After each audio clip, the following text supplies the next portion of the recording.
اعوذ باللہ من الشیطان الرجیم بسم اللہ الرحمن الرحیم اللہم صلی علی سیدنا محمد معدن الجود والکرم وآلہ وسلم۔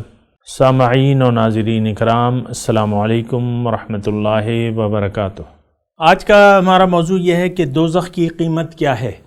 دیکھیں، دوزخ تو بڑی آسانی سے انسان حاصل کر سکتا ہے، صرف ایک کام اسے کرنا ہوگا کہ زندگی کو اپنی مرضی سے گزارے، یہ سیدھا دوزخ میں جائے گا۔ اللہ کے حکم کا خیال نہ کرے، رسول کے طریقے کا خیال نہ کرے اور اپنی خواہشات نفس کے مطابق زندگی گزارے، اور چاہے اس میں وہ نماز پڑھے، روزہ رکھے، لیکن اپنا حکم یہ چلائے زندگی میں۔ کیا کہا؟ اپنا حکم چلائے، تو یہ جائے گا سیدھا دوزخ میں۔ بڑا آسان ہے، 5 وقت کی نماز پڑھیں، تہجد کے لیے اٹھیں، روزانہ 1 سپارہ تلاوت کریں، ہر سال حج اور عمرہ کو جائیں، صدقہ کریں، خیرات کریں، لیکن اگر آپ اپنی مرضی جینا چاہتی ہیں اور جی رہی ہیں، اللہ کے حکم کے سامنے ٹوٹلی آپ کا سر نہیں جھکا ہوا، رسول کا اسوہ حسنہ آپ کے سامنے نمونہ نہیں ہے، تو آپ سیدھا دوزخ میں جائیں گے، چاہے آپ یہ ساری زمین کو سجدوں سے بھر دیں۔ یہ ہمارا کوئی خاص تعلق نہیں ہے اللہ تعالیٰ کے ساتھ کہ بھائی مجھے نہیں عذاب دے گا اور لوگوں کو دوزخ میں ڈالے گا، مجھے بچا لے گا۔ کیوں بچا لے گا بھائی؟ آپ اپنی مرضی سے زندگی گزار رہی ہیں، اور دوزخ کی قیمت تو ہے یہی۔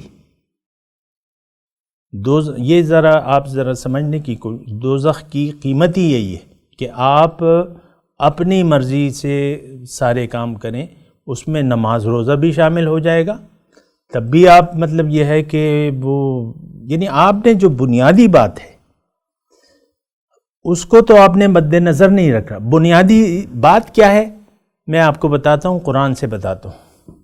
وَأَمَّا مَنْ خَافَ مَقَامَ رَبِّهِ وَنَهَى النَّفْسَ عَنِ الْهَوَىٰ فَإِنَّ الْجَنَّةَ هِيَ الْمَأْوَىٰ۔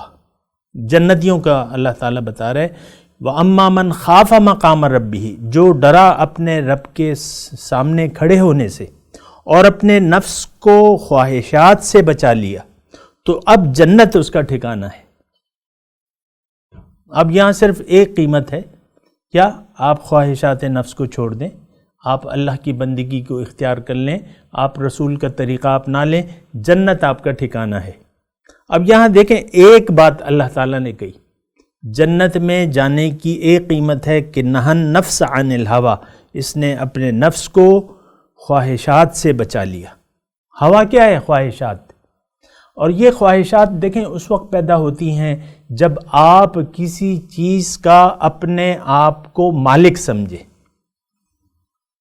جب امین آپ سمجھیں گی، یہ امانت سمجھیں گی، تو پھر آپ کو سوچنا ہوگا کہ میں نے کیا بات کہنی ہے، کس انداز سے کہنی ہے، کیا کرنا ہے اور کیا نہیں کرنا، کیونکہ یہ سب کچھ پھر آپ امانت کے طور پہ سمجھیں گی۔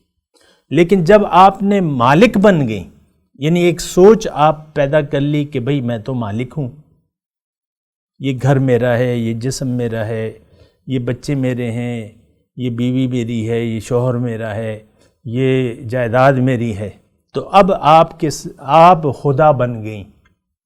مالک کون ہے؟ خدا۔ مالک کون ہے؟ اللہ۔ کوئی اور مالک ہے اس کائنات کا؟ نہیں ہے۔ ہم تو کسی چیز کی اپنی یعنی دیکھیں، ہماری صحت بھی ہم اس پہ قدرت نہیں رکھتے۔ منہ سے جب آپ نوالا نیچے اتار لیتے ہیں تو آپ اس پر قدرت نہیں رکھتے کہ یہ اب کیا ہوگا اس کا۔ کسی چیز کا آپ مالک نہیں ہیں، کسی چیز کے۔